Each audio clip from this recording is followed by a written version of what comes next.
Let's see if tonight's setup works any better. Hopefully it will. I've got my microphone back up, figured out how to shift that over here. I've got some different lighting set up. I've got a more consistent setup now that I've got the blinds closed, so I'm not just staring out over an open window, which was definitely part of the problem last time. Helps if I plug my laptop in though, so that it doesn't die partway through the stream, which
better. There we go. Okay, now I have a microphone going. I'm going to have to keep an eye on that. That's not good. Definitely going to have to watch that. Okay, so let's try that again. Got my paint, got my mic now, got my tea. So let's get into some painting. I'm going to start out by getting some stuff on this book, I think. Let's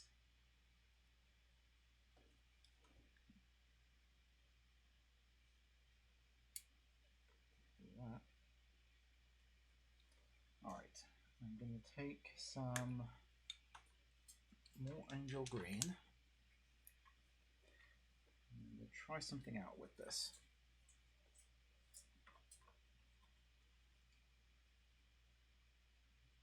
It's my old junk brush. What I'm going to try doing is kind of stippling on some of this green to see if I can get kind of like a leathery effect going. So let's see how this works.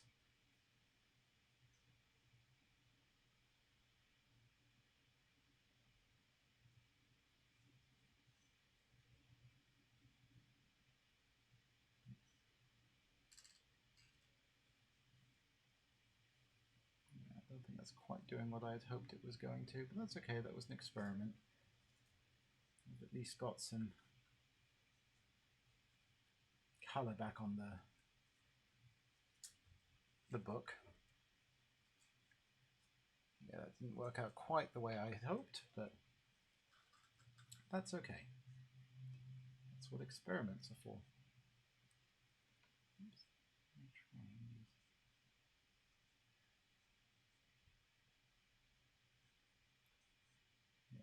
The brush was actually a little too... The brush wasn't quite as jank as I thought it was. It's still actually soft. That's okay. Hello. Alright, let's get a detail brush out here.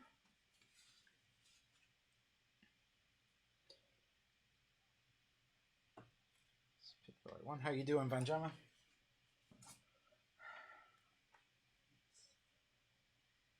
Alright. I'm going to take...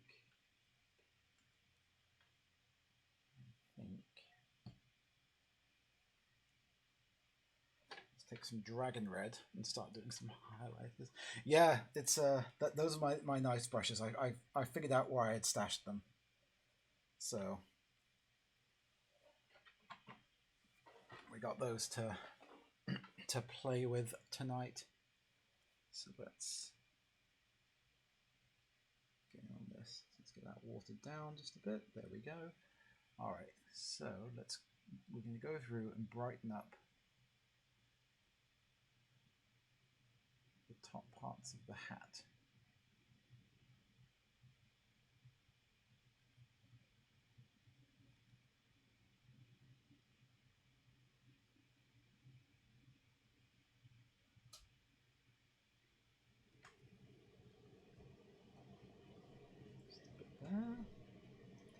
Because the hat is very much the focal point of this, so I want to make sure that that looks as good as I possibly can. So we're going to pick out some highlights. Definitely want to get the very edge there.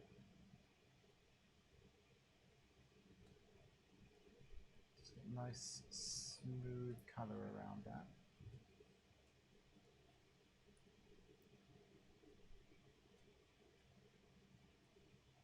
There we go. So that little, going a little brighter on the hat there. That's good. Now let's dig back out some of this red. And we're going to go and pick out the raised parts of this book over here. Just the raised edges. Don't want to get too bright on the recesses. There we go. That's coming along quite nicely. Yes, yesterday we did the base coat and shading. So yeah, yesterday we got the base coats on, and to be honest, with just the base and the shading, it's to a point where I would consider it to be, I would say, tabletop ready. Like if I were to use this as a miniature just to play with, that would be good enough. But I definitely want more than that, because this is a very good doggo, and he deserves the best. So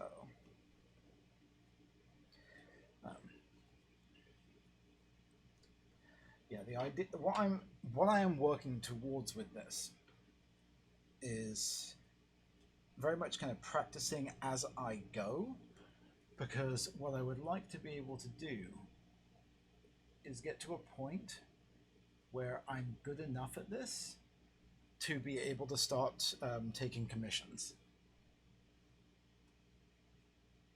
Because, you know, I enjoy it. I find it very therapeutic. And if I can find a way to get paid to do it, why would I not do that? So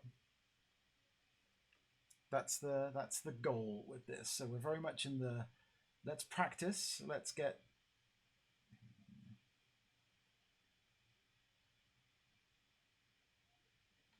to a point where we're able to justify that, because I am not currently good enough to where I would feel comfortable charging. But I would very much like to get to that point, especially because I like the idea too of being able to do that, and then, you know, people could come and watch on stream as the mini gets done. I think that's kind of cool. So that's a goal, a long-term goal with this channel. I'm slowly working towards. I'm just building up a highlight on this. You can't really tell the highlights too much at this point, but that's okay. We're gradually building it and going to get lighter and lighter.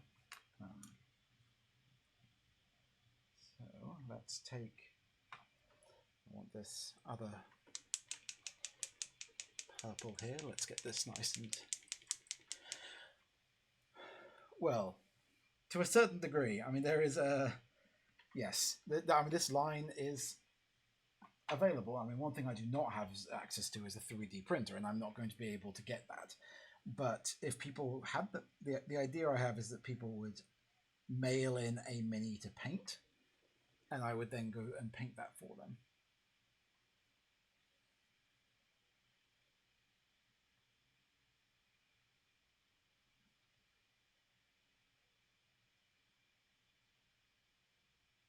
That's kind of where I'm thinking with this.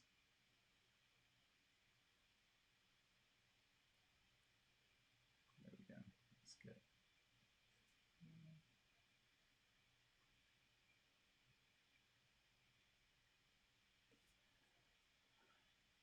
Jeez. It's far from a new idea. There's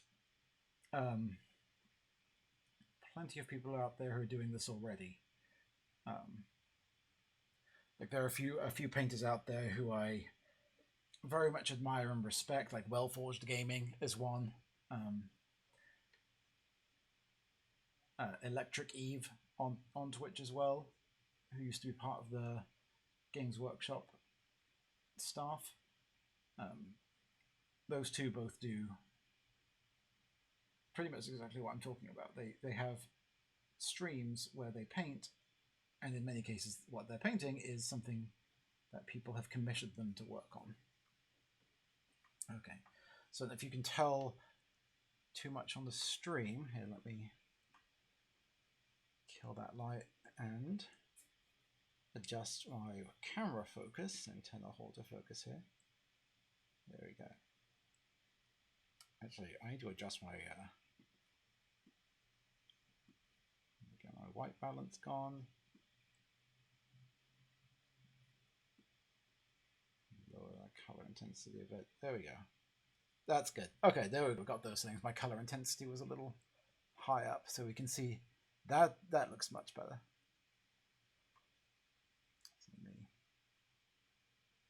Well, I wouldn't say much. Let me try and tweak the. All right, we're going back to autofocus. Am I getting that right? It's still a little washed out, but what I really need to do, I finally figured out. You know, we've got a nice, much nicer purple going on there. There we go. Nice purple.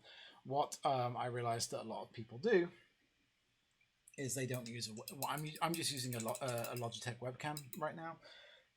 I realized a lot of the streamers who are much more serious about this, they don't use webcams at all. They use a DSLR.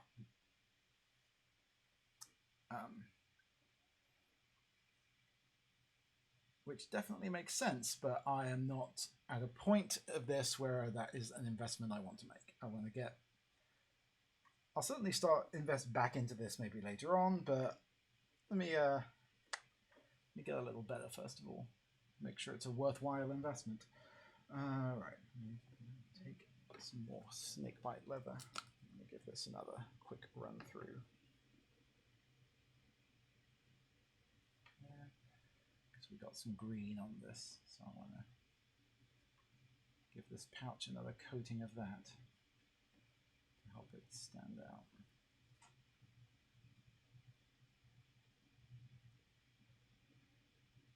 There we go. Looking good there. Just give it a little bit of that around the edges on this book too. Help make those straps pop a little bit.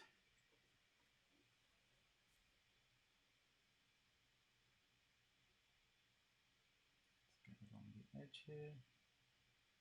I went way too deep with that. So I have tried it out. And it does work because I do own a DSLR. The problem with mine is it's an older model and you can't use it to stream without having all of the viewfinder stuff in there as well. Supposedly there's custom firmware available for it that fixes that problem, but I haven't again taken the time to dig into that yet. I will eventually, but my my focus currently is try to build up a bit of a following. Let's get an audience going. Let's practice interacting with the chat. Do what I'm doing. Figure out what works. Figure out what doesn't. And then, actually, speaking of what works and what doesn't, let me adjust my thing there so I'm not at a weird angle.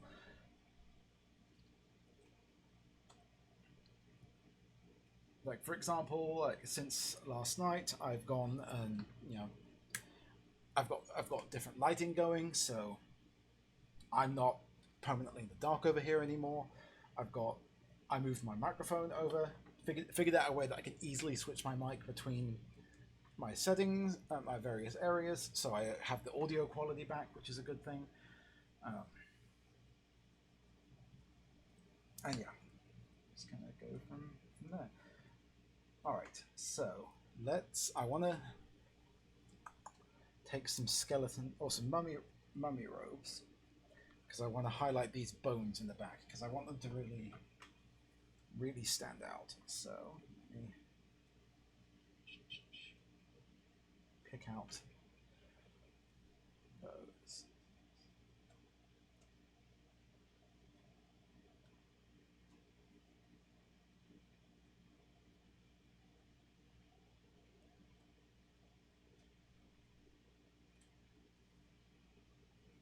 Up to that down just a bit more. So yeah, we're very much in a experimental phase. See what works. Because I very much want this to be a successful thing, but I want it to be successful in my own way, if that makes sense. Like I want this whole thing to be a success, but I want to succeed at it being me. So we're just gonna kind of see how this works out. We'll experiment around. If it works, it works. If it doesn't, it doesn't. There we go. So we got now those bones now stand out a bit more. They've still got that layering on them, so you've got the shadowing in, but they're nice and bright. Give a little bit of an extra focal point to the. So you can see he's got his bones there in the back, which is very important to a doggo. All right, let me. All right, so let's take a look at pictures of golden retrievers because I want to start highlighting up the fur. So we're going to experiment with some coloring. So I'll take the desert yellow that I used for the base. Let's get a nice bit of that there. And then we're going to take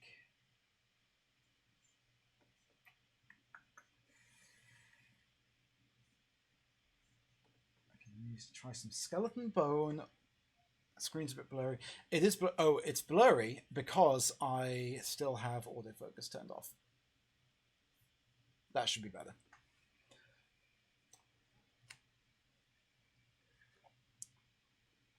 It was still trying to focus from when I had it held up here. That's where that like the DSLR with the various settings comes in and would be helpful. But we'll get to that point. Learning, we'll figure it out. So we've got that. Let's.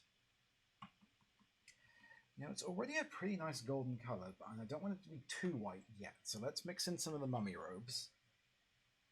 Let's do a 50-50 split. Let's take a larger brush here. Let's just mix this together and see. Yes, that's working out quite nicely, I think, because now we've got this kind of yellowish. Let's see. So we can see here it's, let me take it away. So we've got this, it's almost a little too faint. Let's try this out and see how it works. We're going to just have off, let's start with the tail. I'm just going to dry brush some of this. Way too much paint on that.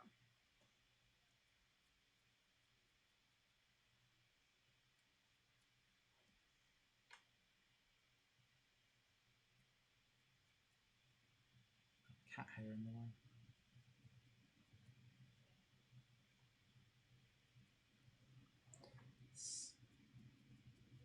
So this is, it's a good highlight, but I think it might be a little too bright. Let me turn this down a bit actually.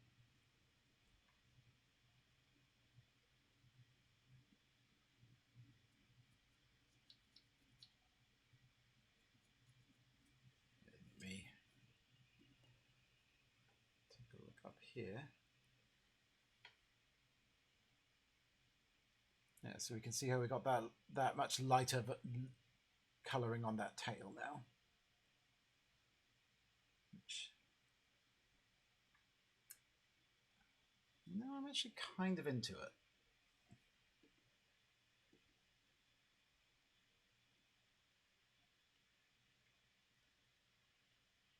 Because there's a, you know, Goldens can be that, they got this, they come in both that like deep gold, but they have this there's a lot of them that have this kind of lighter coloration to them as well. So let's stick with this for a bit. We're gonna the in the back here.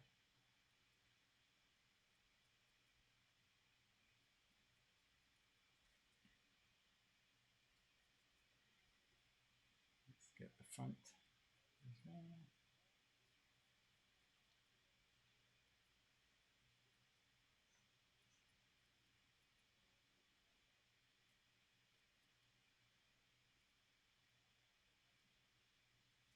There we go. I want to take a slightly smaller dry brush.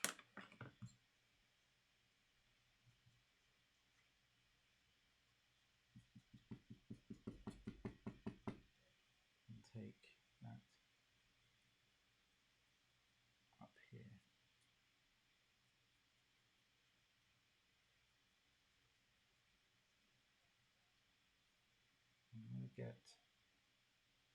I definitely want to get a lot more whiteness around the snout. Let's take a look at some more reference photos over here.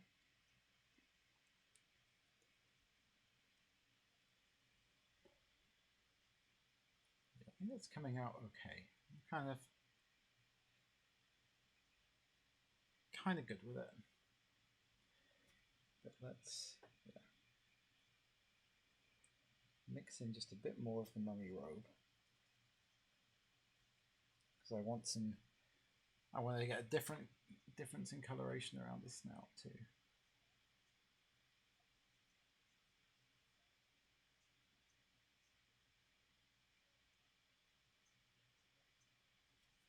Now we need to get down to a much finer brush now. So let's get down to this. Let's just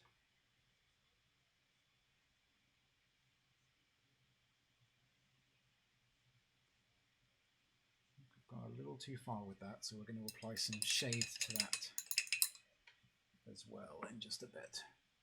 Because now let's get up there.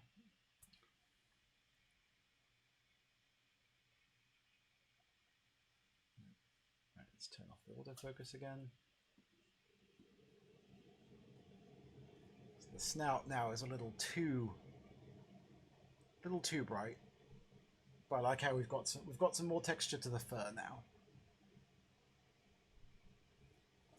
So let's turn back off autofocus. We'll turn back on autofocus rather. Yeah. So I'm going to go back over the snout.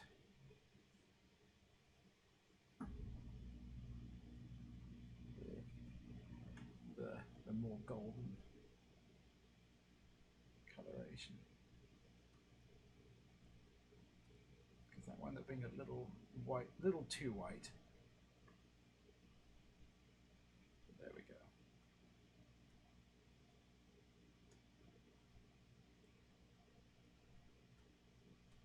Have a few of these.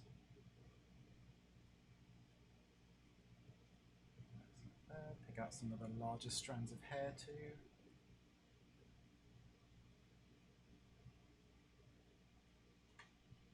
There we go. That's better. That's much better. All right, and then for the let's dab on the nose. We want that nose to be a nice dark brown. So I'm going to take some oak brown, just a dab. Actually, you know what? Oak brown might work as is. Let's just layer that on and see what this looks like. Actually, good. Yeah, good. Let's just layer some onto the nose.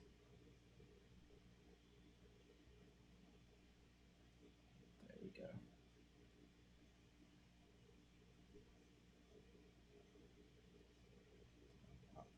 There we go. So we want that nose to stand out as well. So let's turn it off.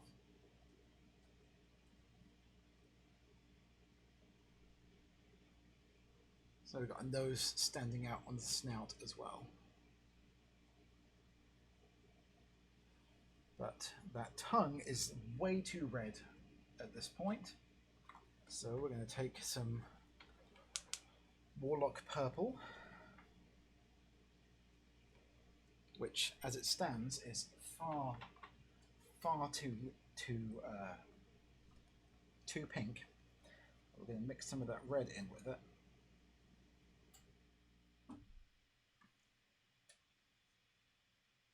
Until we get to a nice, fleshy, tonguey pink. Let's see how that's looking. Still a little too red, so let's mix a bit more of the pink in. That's better.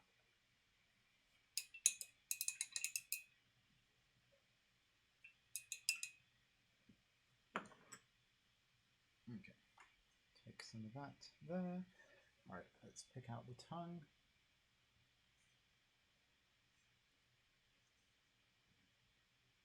There we go. So now we've got a nice pink tongue. It's not really showing up all that well on the camera, unfortunately. Let me see if I can get it all the way up here.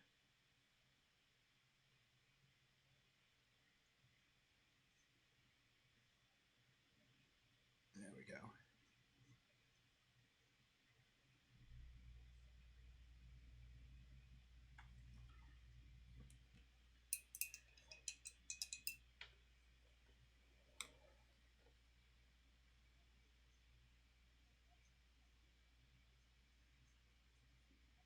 Ruby. We're starting to look pretty good here. Let's see. Let's add some, now we want to add some additional highlights on this hat. So we're going to go to our pure red now.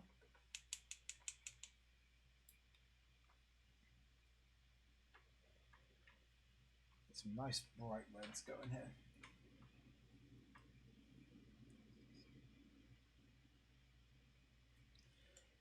So we're going to pick out just along the very edges here.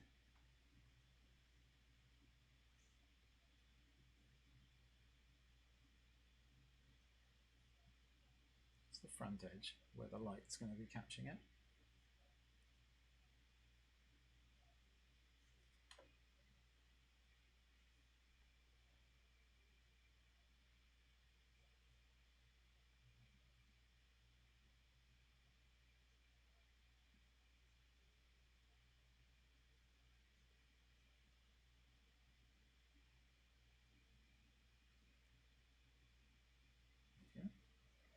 And same thing up top.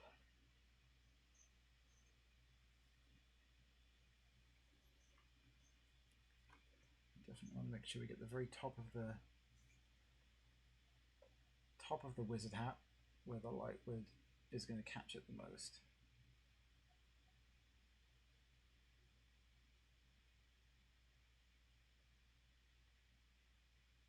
Pick out to some of these upper folds in the back.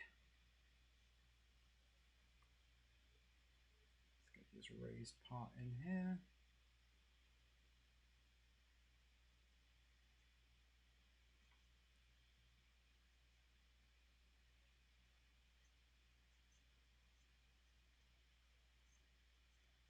There we go. We're actually going to use that same red to just layer in just a bit of liquid in this test tube down here. Where's his potion vial?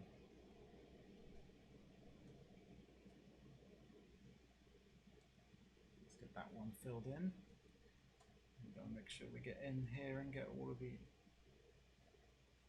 edges. Got a bit of the other one in there as well, unfortunately, but that's okay. I'll fix that later. There we go. Looking all right.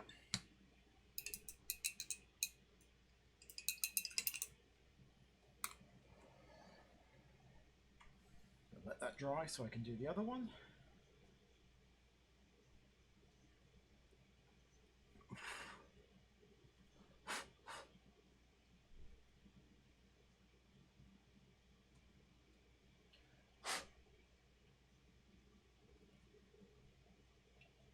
Got cat hair absolutely everywhere. It's ridiculous. Right. I'm going to bust out some gold to highlight his wizardy medallion at the very front.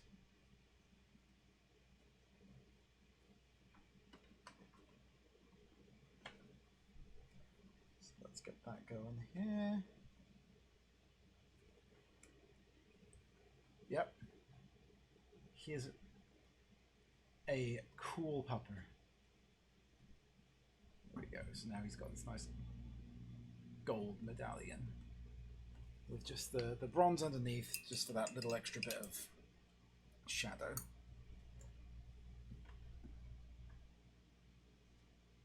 Alright, I'm going to take back my Seraphim Sepia.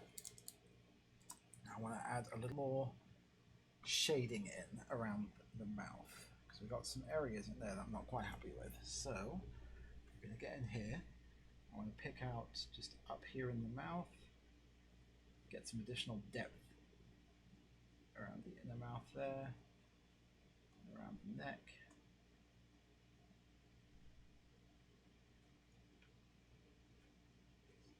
Back there.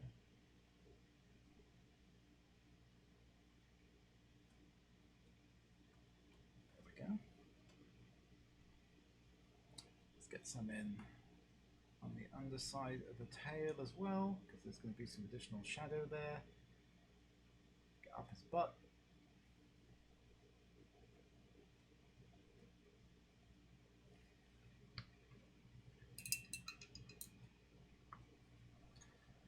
There we go. Got that little bit of extra depth in there now. That's good.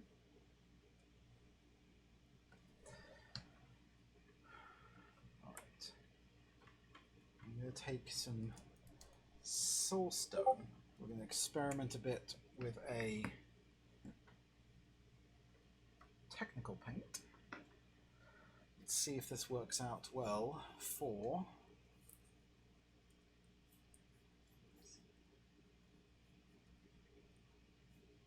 the other potion.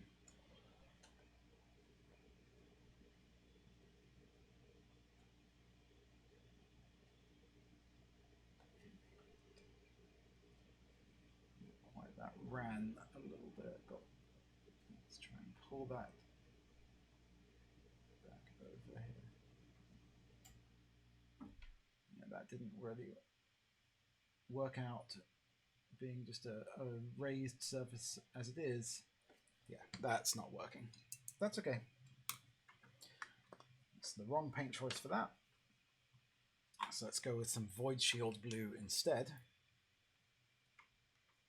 Just a nice bright blue. Get that all, move that down just a bit. And go back in here. Let's pick out that.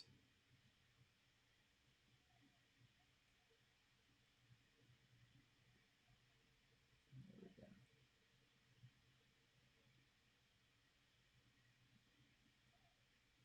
There we go. Just needed a tiny bit on there to pick out that. Oops, turn that off. Switch back to camera controls. Autofocus off. There. So we can see.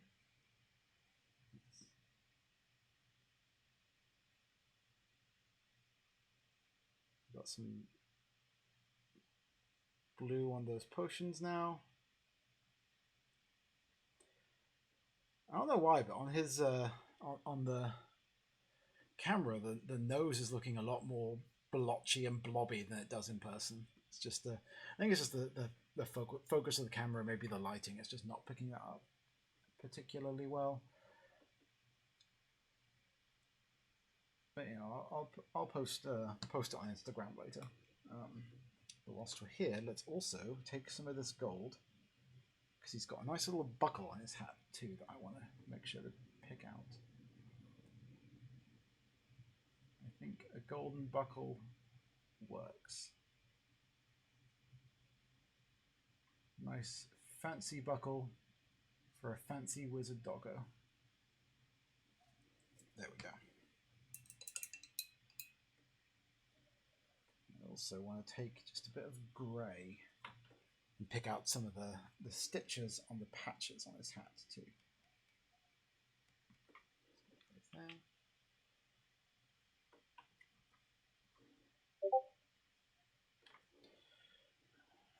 Don't even know who is pinging me.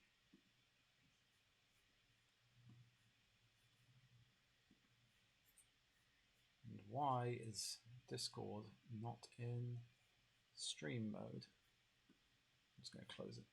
There we go. All right. So let's take a look here. And actually,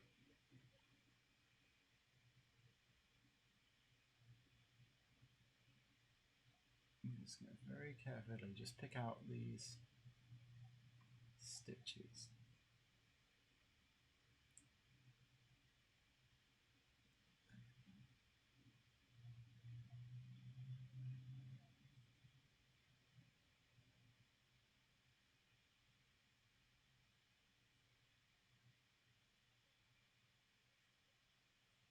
There we go.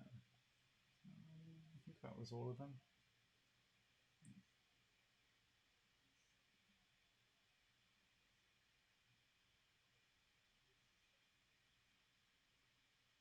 There we go. That was all of them.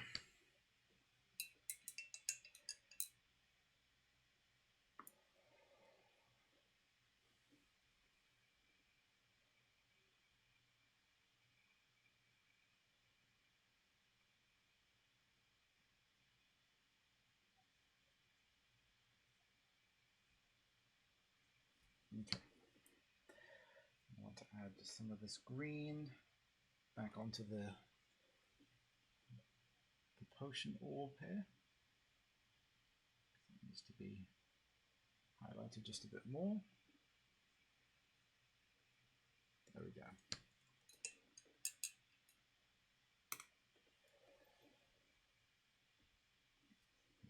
I need to get the edge of this book too. This is part of that that I missed earlier.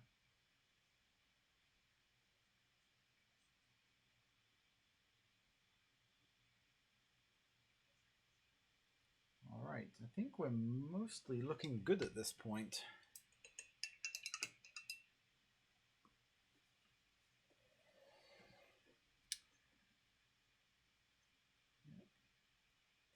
let's take some time, take a moment to bust out some black and edge the base.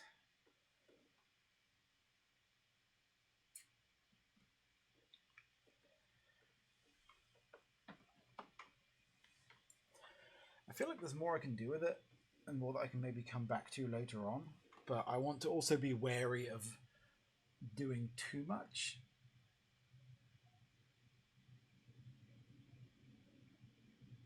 Because I can always come back and touch up more later.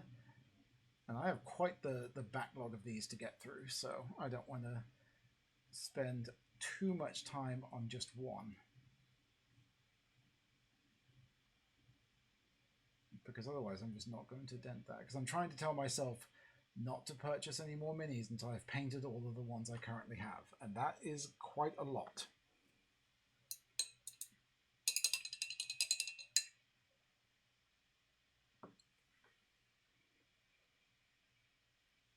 Over there.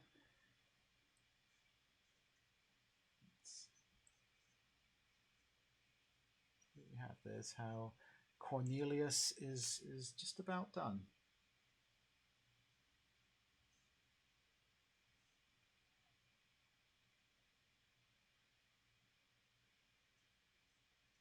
We need to do some stitches on this.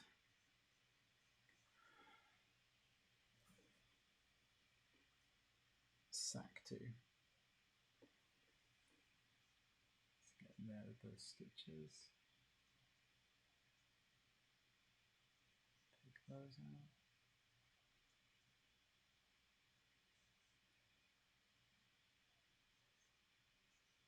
There we go. That's better.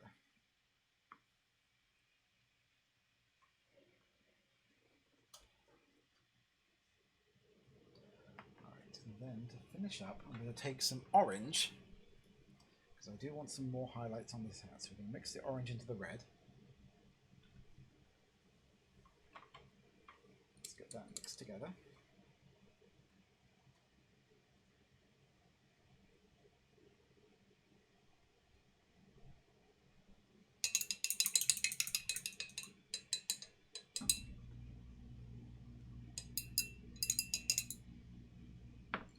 For some final edge highlighting on this hat. So let's take that.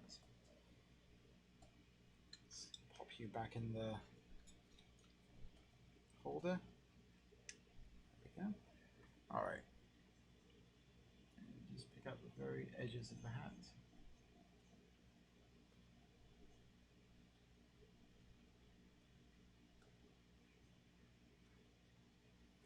Very tip.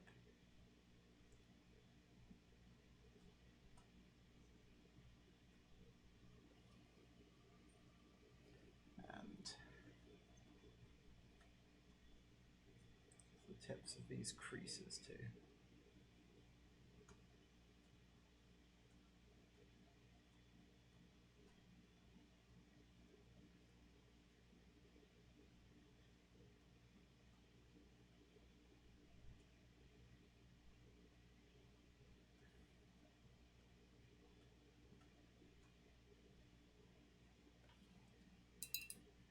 There we go. Let's just blend that a little bit.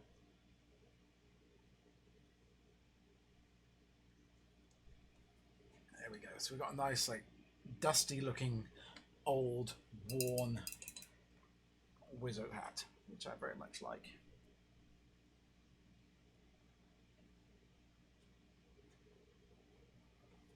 I do just want to take some green shade and see if I can just get these scar marks in the book to stand out just a little more, because they're not super visible right now. So let's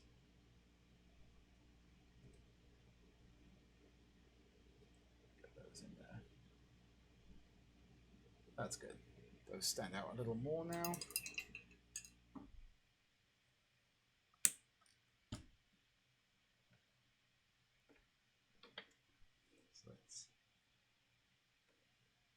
So you can kind of see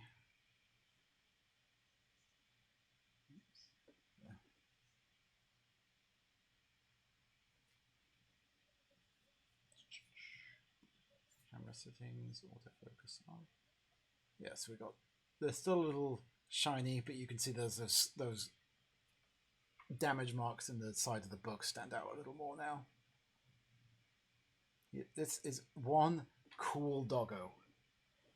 I agree. All right.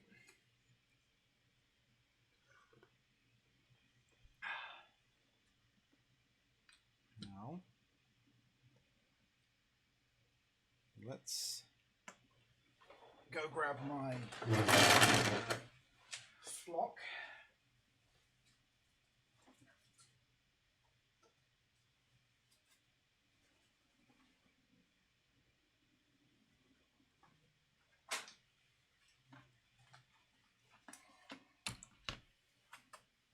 Here we go. Let's do a little basing.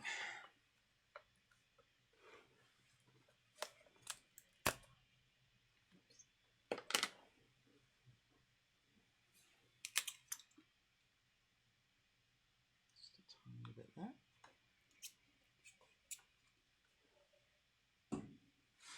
Okay, let's turn autofocus back on. There's my junk brush for basing is right here. So let's slap on the glue.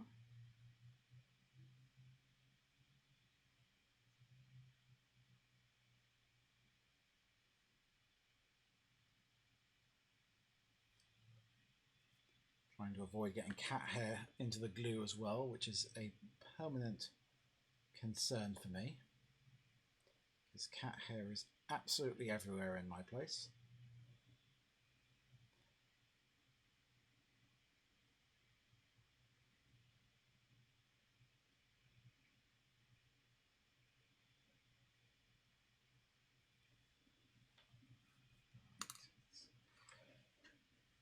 Take the modeling flock.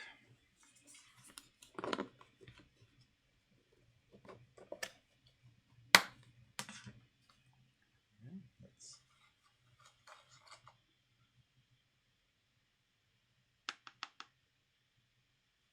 on the base. We need to, didn't get near enough on the edges of the base, so let's fix that. Oops.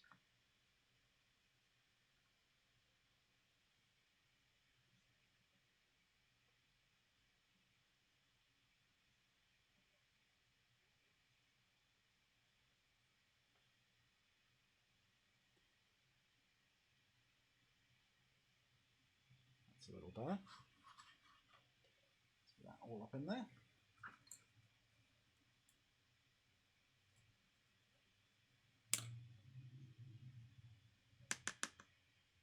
That's better.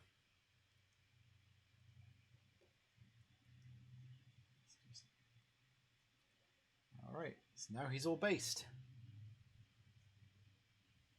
Although we still want to, let's move the flock out of the way.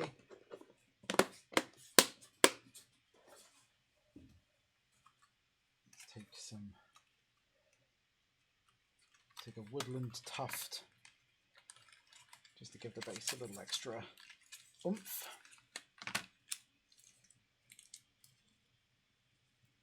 Just a small one for this guy.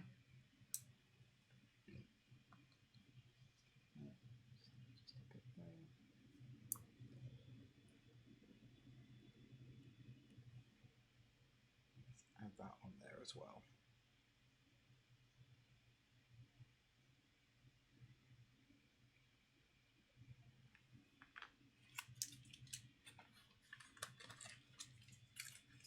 Lock those in there.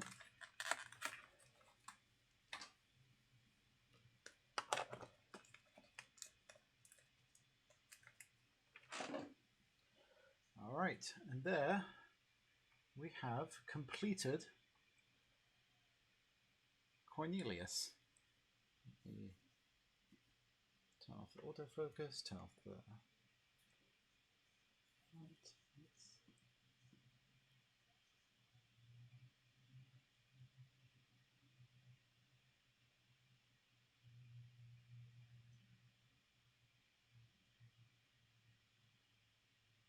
there we go. There's a happy doggo.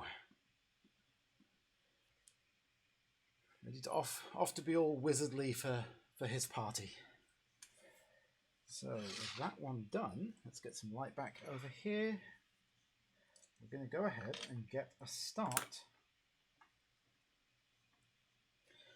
on the next doggo. We're just going to jump right into the next one, which is this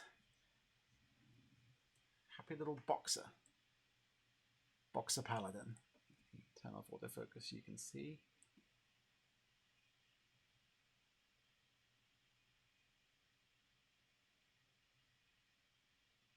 So this one's going to be a little different because we got a lot of armor. Honestly, a lot more armor than fur on this one.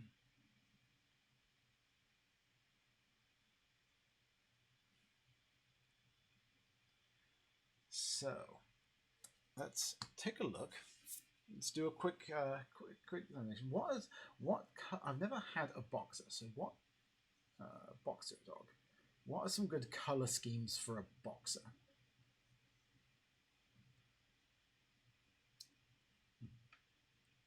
Okay, so I'm seeing a lot of browns again. So we've got another brown looking doggo.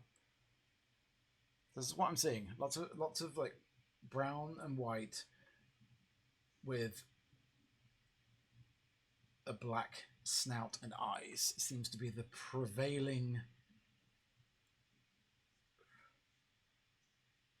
theme.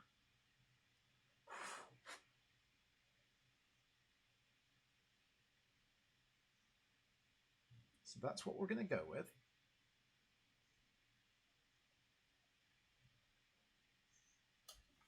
All right, what's wrong with it? All right, so I think for brown fur, let's be absolutely chaotic and use fur brown. Wild, I know. But, you know, I'm all about just bucking trends and conventions on this channel. So that's what we're going to go with. I mean, granted, they are fantasy doggos. They could be whatever color I wanted them to be, but I want the breed to be somewhat recognizable. So, yeah, you know, we want to. I want to give them. I want the breeds to be somewhat recognizable. So, what we're going to do is we'll start out, because this is a lot of metal on this one. So we're going to start out by picking out where the fur is going to be.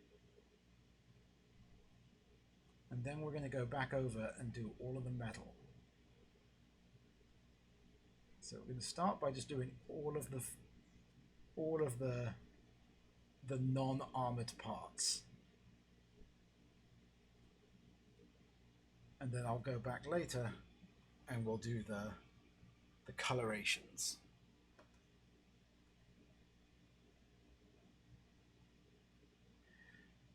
Yeah, I think realism is you need to have, when you're doing something like this where it's a real dog breed, you need to be grounded enough in realism, I think, to where people can tell what it is,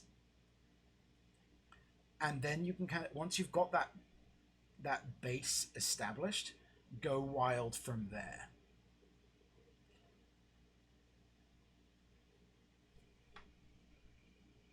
But you still need to be you still need people, in my opinion, to be able to see like what you are going for.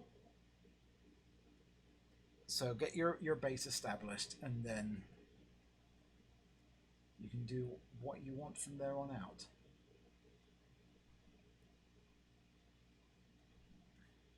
That's of course if you wanted it to be immediately recognizable. I could do, technically, with it being a fantasy doggo, I could do it in bright pink and yellow polka dots, and if that's how dogs look in the world that I have created, nobody can tell me otherwise, because it is my world and my creation, and screw you. But that's not what I'm going for tonight, anyways. Who knows? Maybe I'll do that some other time.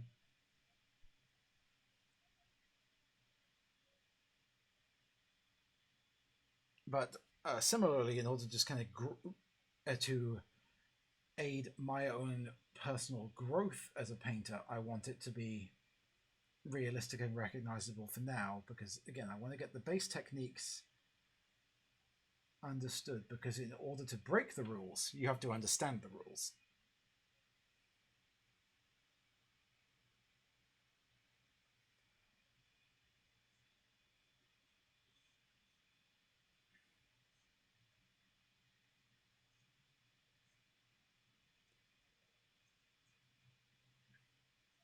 Not that there's anything wrong with, again, making things up as you go.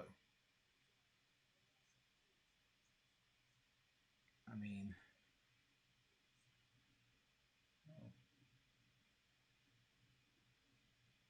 Shakespeare is regarded as one of the greatest wordsmiths of all time, and he made crap up all the damn time.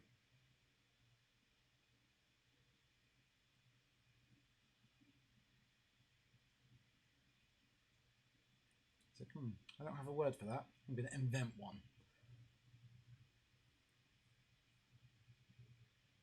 See, exactly. If Shakespeare can make up words,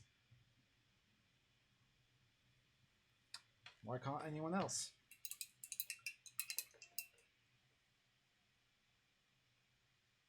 All right. There we go. Okay, so we've got all of the the parts of the fur picked out, which there's honestly not that many on this one. Like I said, it is predominantly armor.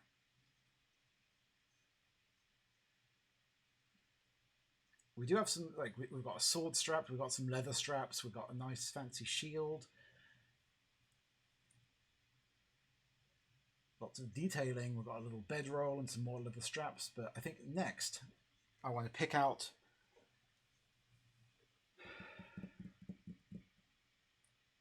let's see, so I think we're going to use, yeah, so what we're going to do for the armor is we're going to use plate mail metal for the base, and then we're going to highlight it later on with shining silver,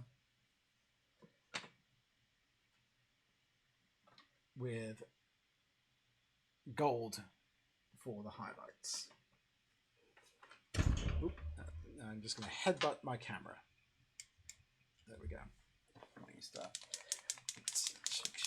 Shake here. So we're going to start out with the plate mail, and this is going to be pretty easy, because the advantage with there being just so much armor on this particular doggo is I can just water it down, get the brush nice and loaded, and just slap it on, because there's a lot of space to cover. Oh, actually, I just realized, thanks to the tail sticking out in the back here, this part here is actually flesh as well. So we're going to come back to that in just a minute. But first, let's just... It's okay, because we've got to come back around later anyway, because I'm getting a little carefree with this, so I've got to touch up parts where I get silver on the flesh anyway.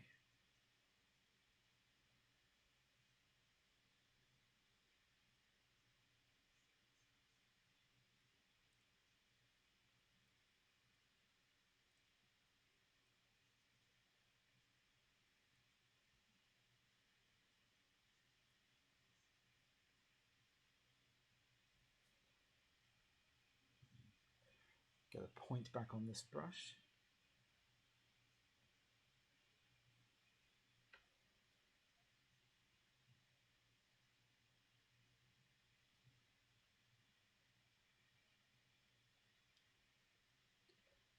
Which again, as I've said before, the one major downside to these doggo miniatures is, with them being our four-legged friends in this small of a size, it can be quite tricky to get underneath the mini, but that's okay. Practice, practice, practice.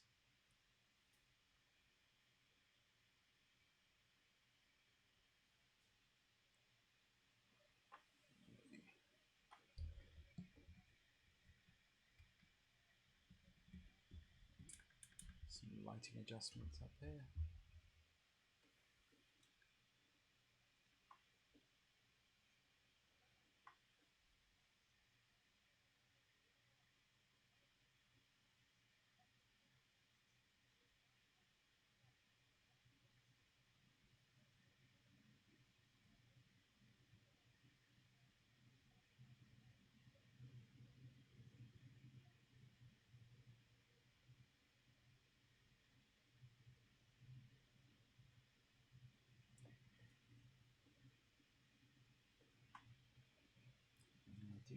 I'm going to base the shield as well.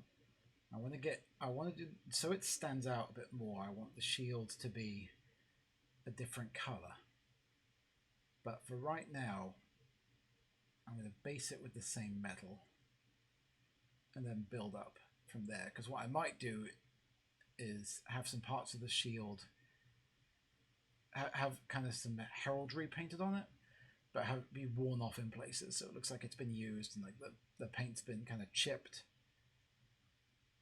We've got a doggo who is an accomplished fighter who's seen some combat. Let's switch to a slightly smaller brush because we're starting to get up to some more detailed areas. So let's move that up there. We want to get up in on this helmet up here. Those ear flaps. What's this type of helmet called? I think it's called a barbut. There's a word for it.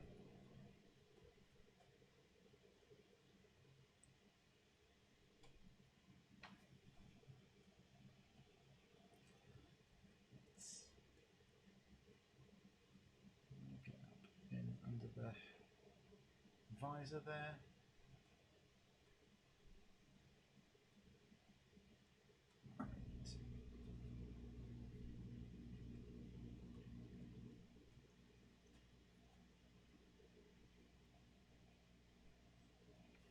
Cool. We got here a well-armored doggo. I'm going to apply some silver to the edge of the sheath. Now we're just going to do the whole thing.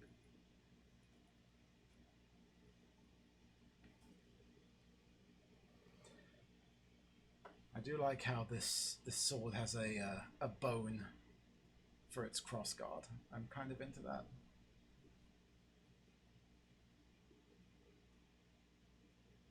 All right. So now we have a well-armored, shiny armored doggo.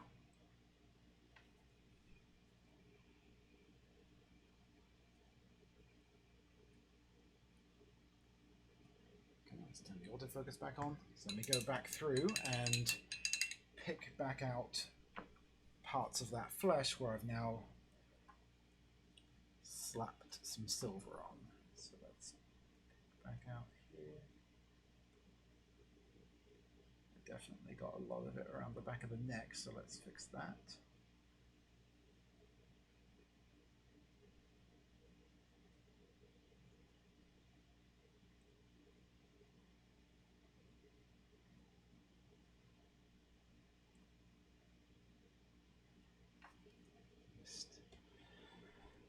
The advantage of putting the colouring on too is now I can see more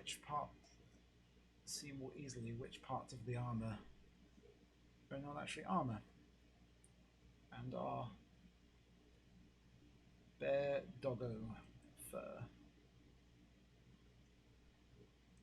Okay, under here. Oops. Here we go. Do the butt.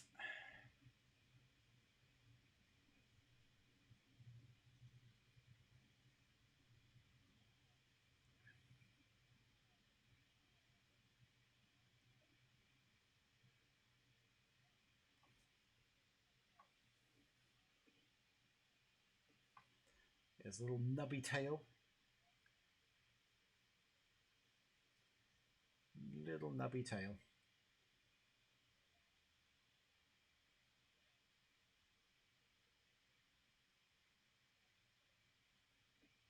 There we go.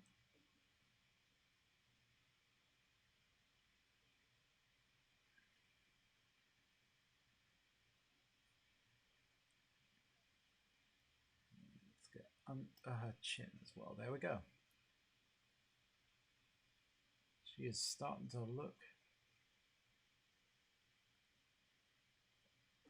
take form. Right, so I'm going to take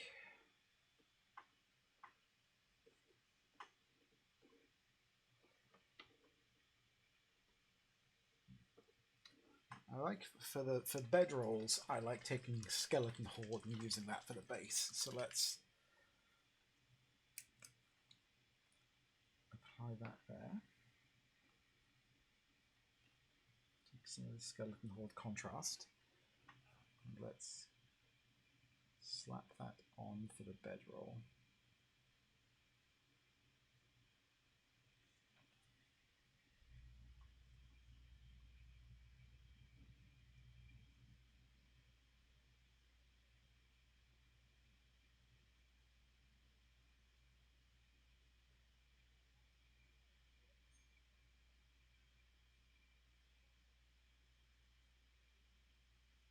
Go. So we got her bedroll picked out. I'm not sure how a dog lays out a bedroll, but we're not going to worry too much about that. Let's take my snakebite leather.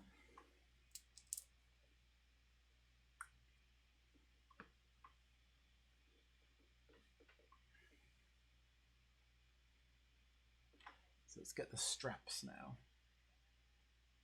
Straps underneath here.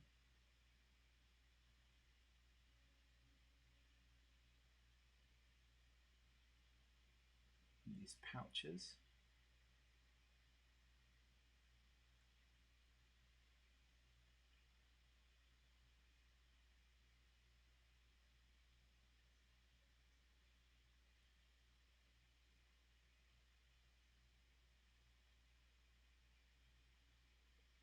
There we go.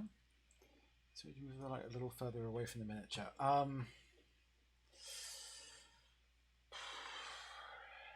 Let me see. I could try and prop it up. It's going to be a little difficult to do, unfortunately. Maybe if I find... I got an idea. Dig back to... Got some of my styrofoam in the back here. No, that's too big.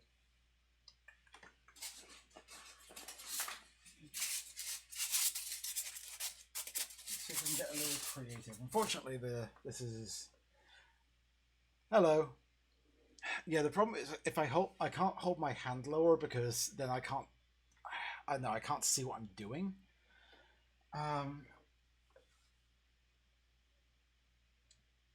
Let me try here. Let's try this.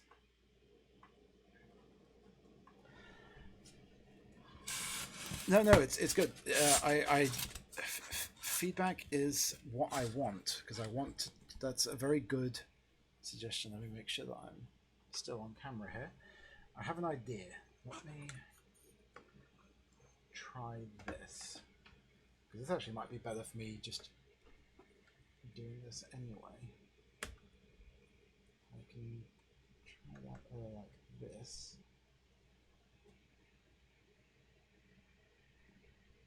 All right, let's see how this works. I'm probably going to knock this lamp over at some point, but I'm actually going into this because it's actually giving me a little more desk space. This was a very good suggestion, Van Gemma. Thank you. Hard to move them. Painted night. So let me catch you back up then. So we have completed Cornelius.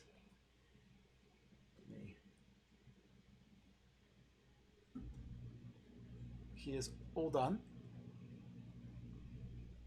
Our wizard doggo is complete. And we are now working on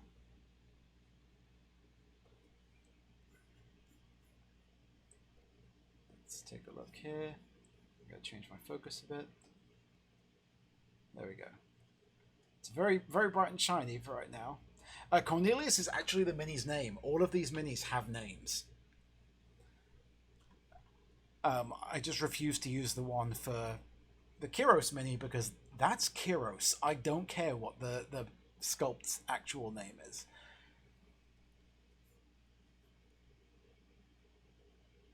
So yeah, now we're working on this boxer paladin. And Rajama, thank you for that suggestion because the light is at a point where it's still very beneficial to me. And even in preview, it definitely seems like it's a little better on the stream.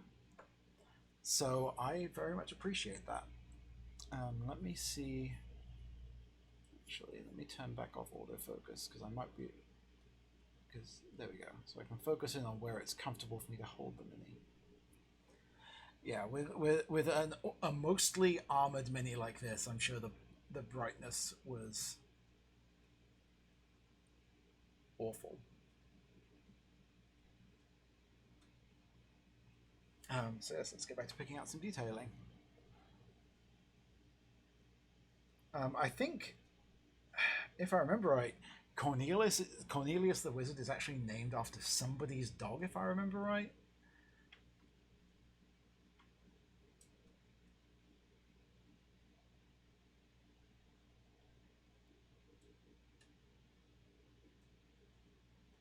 Because the Wizard Golden Retriever is the poster dog for this entire set.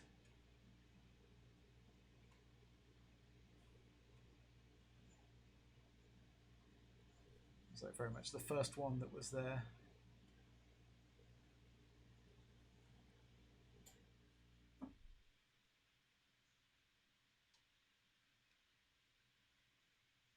Oh, you can see, brilliant. Yeah, no, thank you very much for that suggestion. Then this it's actually working out a little better for me painting it too. So I greatly appreciate the suggestion. Thank you so much. Let's get the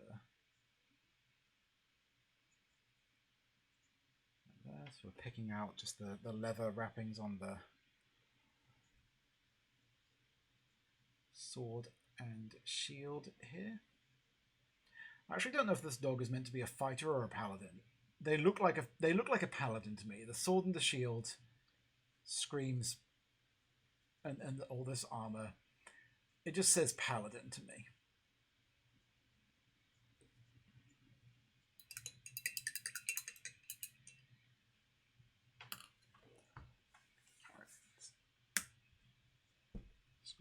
All right. So we've got a lot of detailing to pick out, but we're going to do the shading first. I want to do the wrap on the sword. What color do we think for the sheath on the sword? Because I have my usual go-to colors, but I'm curious what everyone's thoughts are on that.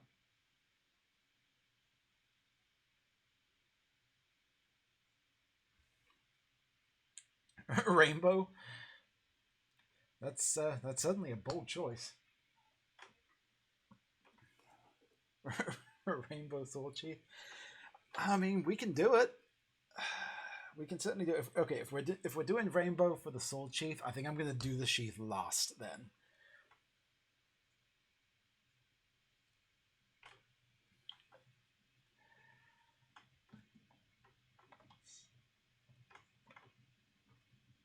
That's a big choice, but we're going to go with it. That's fine. I mean, it's thematically appropriate, right? It is that time of year. All right, we will do. This doggo is going to be the paladin out there in defense of pride. She is the pride paladin.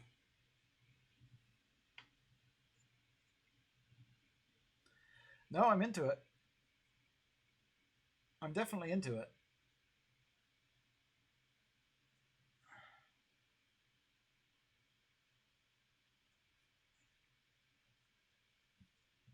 I want to make sure we get the the bone crossguard in here because that's just I really love how this sword's crossguard is a bone. I think that's just the coolest thing.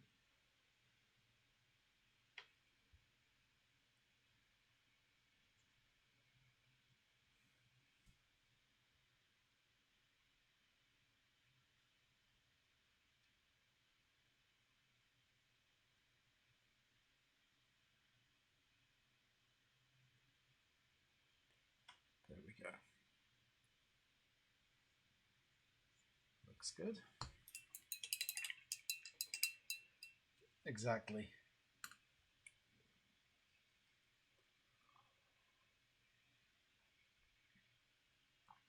Okay. So there's more details to pick out yet. There's a chain on here to pick out, but we're going to come back to that. First up, I need to get my leather back because I want to do. Actually, no, we've already got the leather around there. We're going to mix it up. Let's try some. Gore Grunter fur. It's been a while since I've used this one. And I like this. I really like this nice rich brown. So we're going to use that for the wrap on the handle.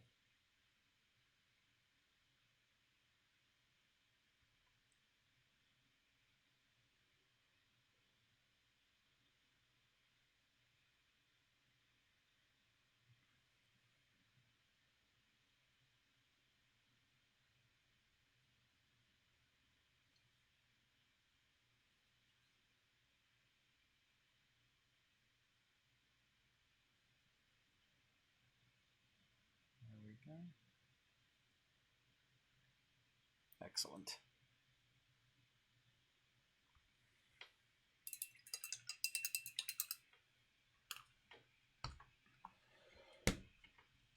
All right, so I think we're good to start with some shading. So let's take the strong tone. Let's make sure we mix this up nice and good.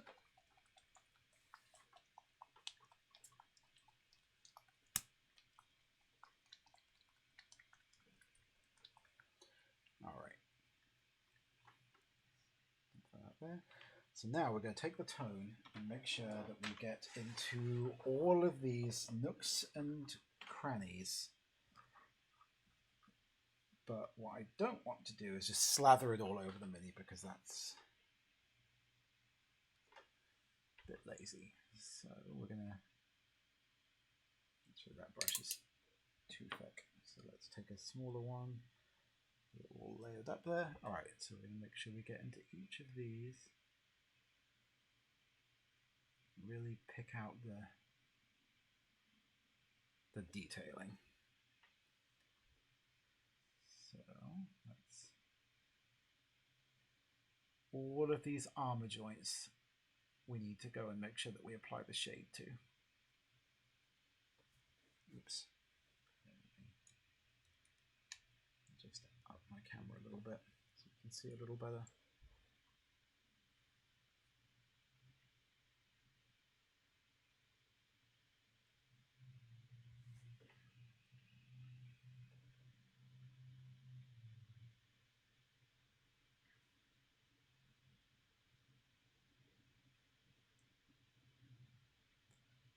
We're definitely getting into the raised areas as well, but that's fine because we're going to highlight all of the raised areas with silver later on.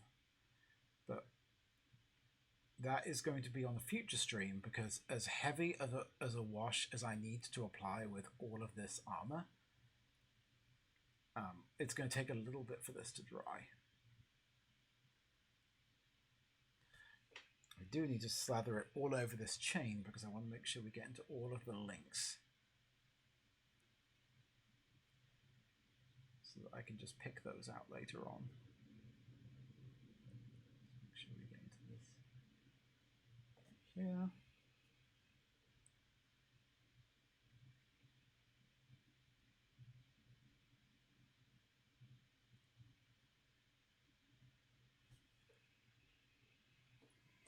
I think what we can do too, if we're going to do this theme, she has this shield in front as well. It's small, but I think it's too small to do a full rainbow in. But we can pick one of the various flags, and we can give her one of those. Like there's all the various ones for like, you know, pan, ace, buy.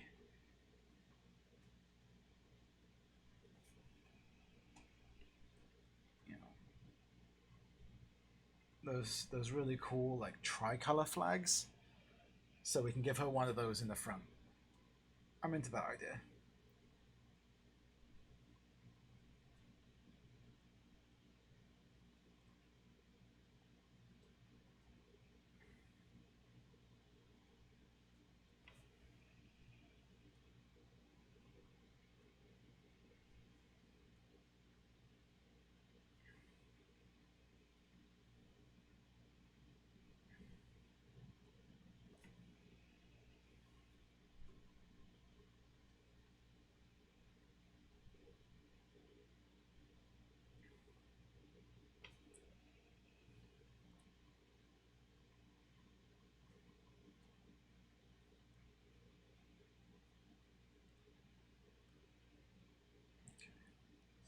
In there.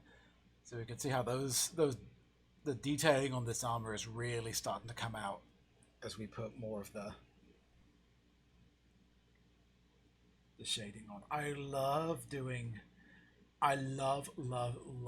heavy armored models because the transformation that comes out as you've put on the metal, and then as you start to go through and shade in all of the detailing, is it just the talent of the sculptor really starts to. It's tough to do. I mean, it takes practice, but the advantage of doing it with a wash like I'm doing is it's basically a very like ink, so it naturally pools in all of the recesses. So, you know, washes are essentially like talent in a paint pot because they do so much of the work for you. That said, what a lot of novice painters will do, and I have certainly done this many times myself, is we'll just slap the shade on kind of willy-nilly and call it a day, which is fine. That's totally fine. That's a perfectly valid way of getting a mini tabletop ready very quickly. Just do a quick coat of your base tones. They actually sell. Well, at least I don't know if they still do. Army Painter, who I use a lot of their stuff. I'm actually using their wet palette right now. They used to sell these huge, what was essentially a huge jar of a wash, and it was sized so that you could literally just dunk a mini in and just shade it all at once as a way of, and that's more designed for like all the stuff I'm painting currently is like individual like D&D minis, so the ones I'm spending a lot more time on. They're more like showcase pieces, but if you've ever played a war game, like tabletop wargaming, especially if like so I when I was growing up, I used to play a lot of Warhammer 40,000. I was a nerdy child in the UK in the 90s. It's just what you did, especially if you had a decent amount of disposable income, which basically all of like my Christmas money, birthday money, that all got funneled directly into Games Workshop. Um, my problem is shut up on hold. My problem, or my is with those, is I am very drawn to the horde type armies. Like in Warhammer 40,000, I liked playing orcs. Partly because I just love I love the rendition of space orcs in Warhammer 40,000 because they're just they're basically football hooligans, and that's just fun.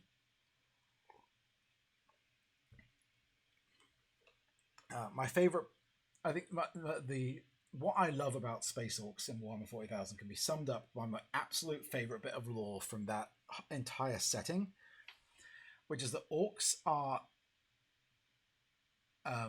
massively psychic. They just don't know it. And thank you. Yeah, I'm quite happy with how she's turning out.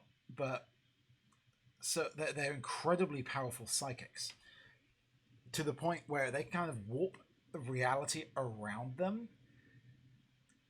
So, and this is where I'm going. My favorite bit of lore is space orcs guns are literally just metal boxes filled with bullets. And the reason that they work is because the orcs think they do. And their latent psychic powers are enough to... the guns work because the orcs think they do. It is actually... I don't know if it's still the same in current Warhammer, because I haven't played in a very, very long time. But certainly, at least it used to be in one of the spin-off games called Gorka Morka that I used to love. Mechanically, orcs' vehicles would move faster if they were painted red, because they think that the red ones go faster.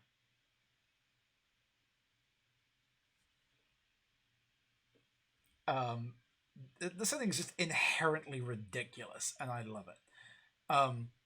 But to my point, before I got off onto this massive tangent, they are a horde army. So if somebody who plays like the emblematic Space Marines, the space fascists,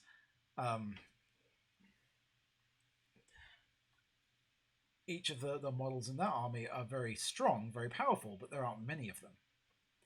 So you can field an army of them comparatively cheaply.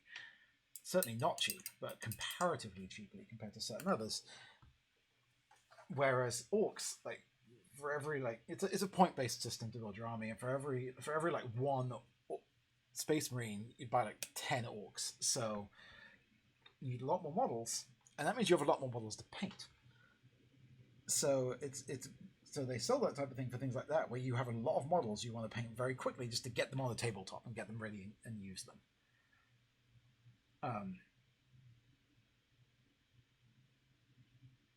And because I clearly hate myself, I did the same type of thing when I was playing Warhammer Fantasy. My army of choice there was the Skaven, which are Ratmen. Which, they're rats. They're another horde-based army.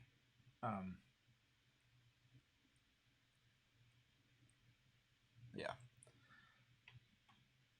Of course, the advantage now is that I have a bunch of Ratmen minis, and the homebrew D&D world campaign that I'm working on absolutely has races of Ratmen in them, because I am definitely lifting the Skaven wholesale because I love everything about them and just slapping them straight into my world, because that's how D&D works. It is plagiarism. Nothing but plagiarism. Instagram. I have a lot.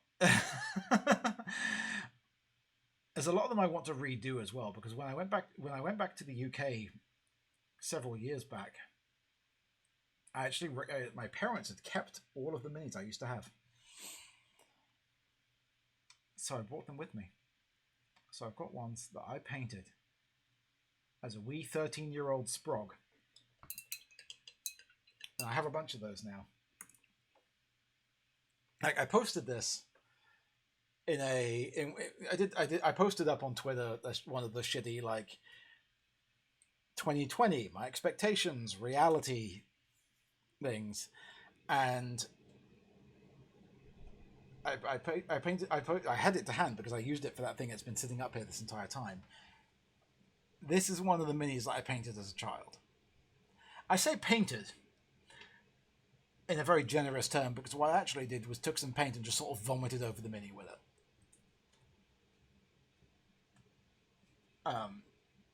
It's not undercoated, it's not primed, it's just paint slapped on it. But, you know, it's good. It makes a good side by side because, you know, where you start and where you wind up can sometimes be very different places. So, kind of glad I had that there for that. To get all philosophical for a moment there. All right. Let's get back to our boxer. I need more. I'm going to take some Ogren flesh and slap it on the face because I need to get there's detailing on this face that isn't really standing out right now. That wash is a little thick. Shit over there. God knows how long I've had some of these paints for. I've been doing this for a very long time. Well, that's a lie. That's kind of like I've been doing it for a very long time. Very like stop and start. I've only recently really like hardcore gotten back into mini painting in the last year or so. I want to get up in there with the shade under there. I really want to pick out those jowls.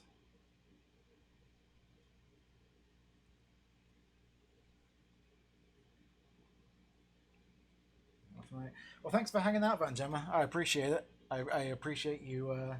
I definitely appreciate the advice because your suggestion about moving the light up has made a world of difference. So I'm definitely going to be incorporating that into future streams. So thank you so much for that. That was a wonderful suggestion.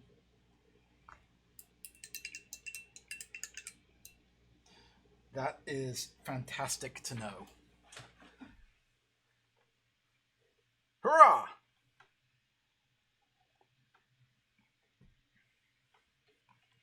And, all right, so we're starting to look pretty good. All right. So let's take some.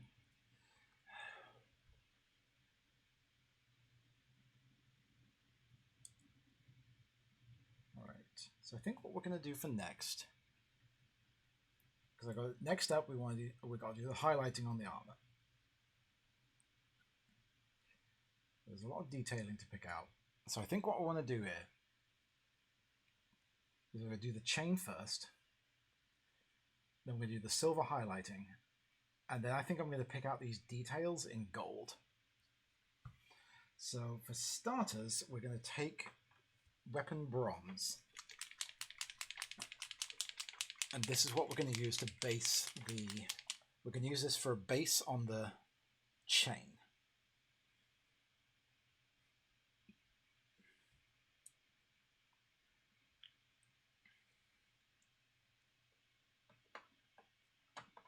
Back over there. There's my detail brush. Here it is.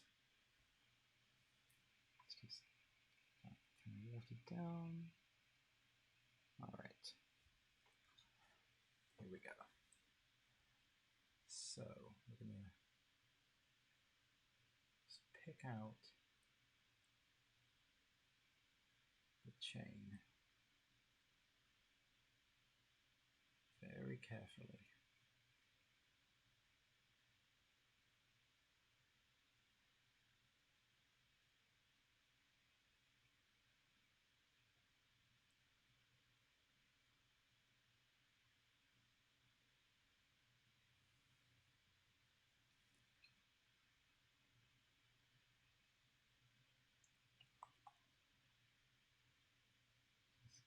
luck.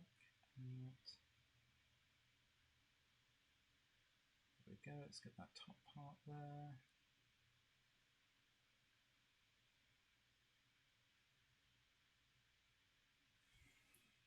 There we go. And I really need to get pretzel going on here as well so I can have music back on the stream again. But, you know, I've been gradually tweaking this setup. I'm just thankful that I got my... Oh, that's right, you weren't around when I was babbling about this earlier, Candle.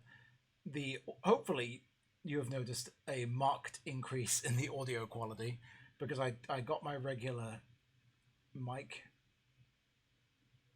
into a position where I can switch it now. But, well, no, because the problem is I need to pay. I can only use things that are not copyrighted. So that's the problem, and that's why I use Pretzel, is because everything on there is cleared for use on streaming, as long as you use the service to where it posts the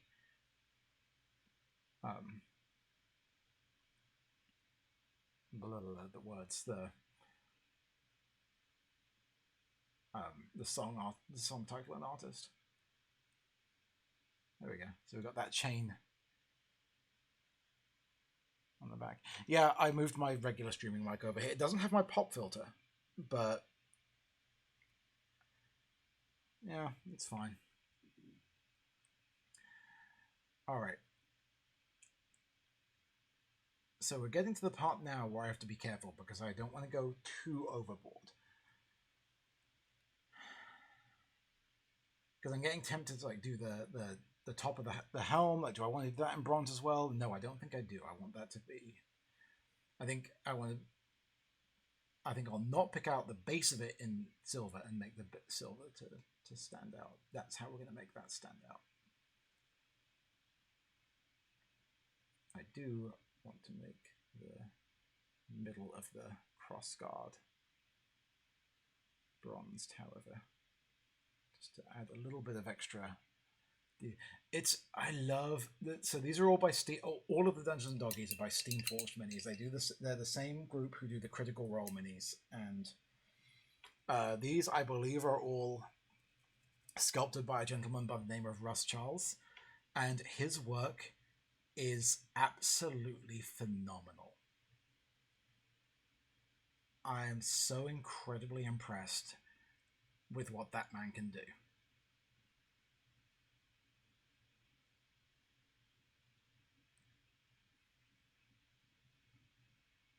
All right, so we've got the chains picked out. Yeah, what I've also done is I've turned off autofocus, so it's just permanently focused at the area where I'm comfortable holding it, which I think is the right way to go as well now.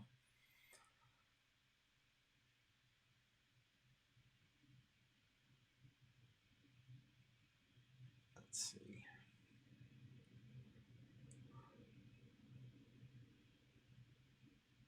Yeah, I'm going to start with some... I'm going to do some silver.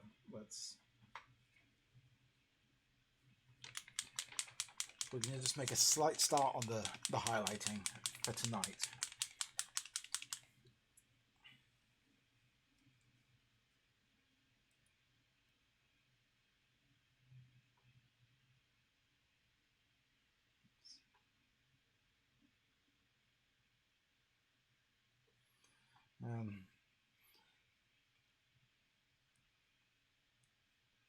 What about you, Candle? Are you going to be doing any raiding tonight, or has your cat decided that is not on the docket for this evening?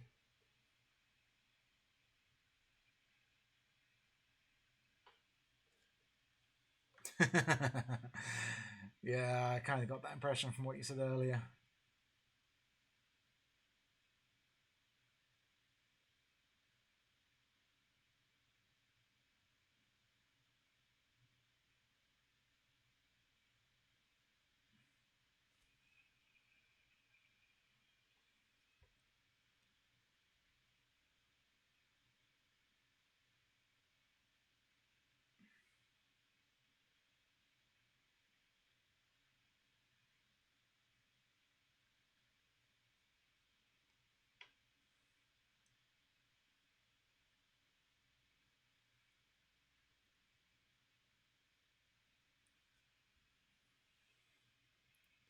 in the morning, maybe.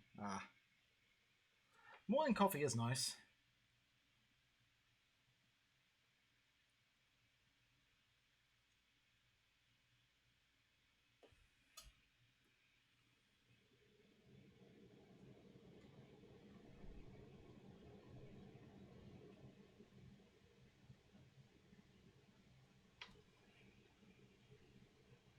Yeah, no, I'm wrapping up here in just a little bit myself because I want when it starts coming down to doing detail work, I don't like doing that after going for too long because I find it very easy to start making mistakes.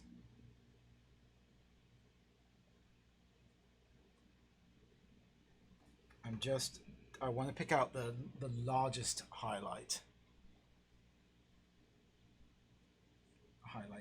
excuse me, and then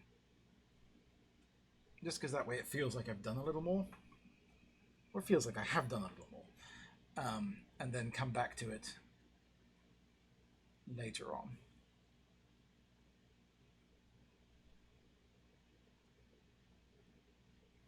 And yeah, I feel you on wanting to make the most out of the days.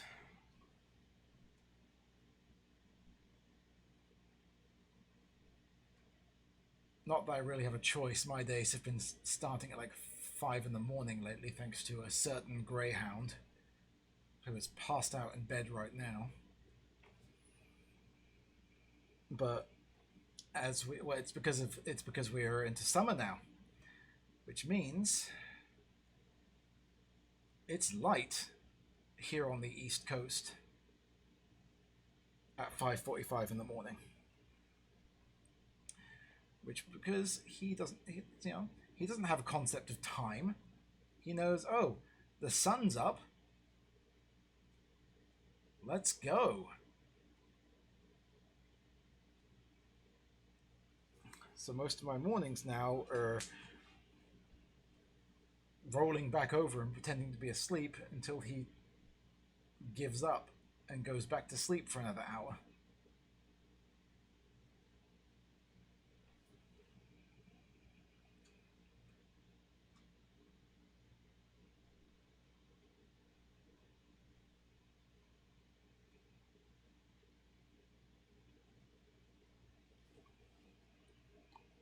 Next time we want to.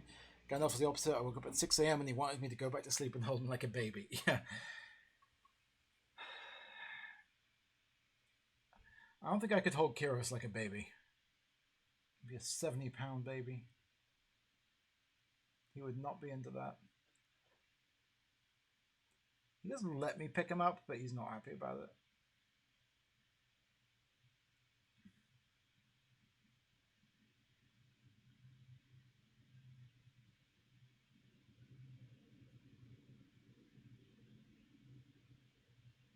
Definitely got to redo some of that shading. But for the most part, we're looking pretty good. All right. So I think what we're going to do to wrap this up for the night is I'm going to bust out the matte white because given what we've established the plan is for this chest shield and the scabbard, just get a little more water in there. I want to give them a fresh white undercoat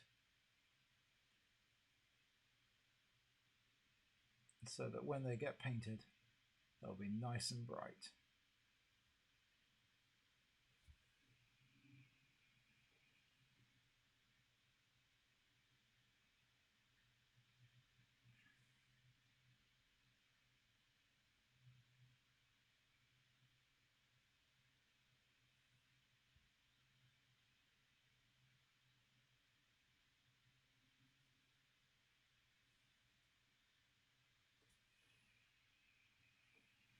Because we definitely want the rainbow sword to be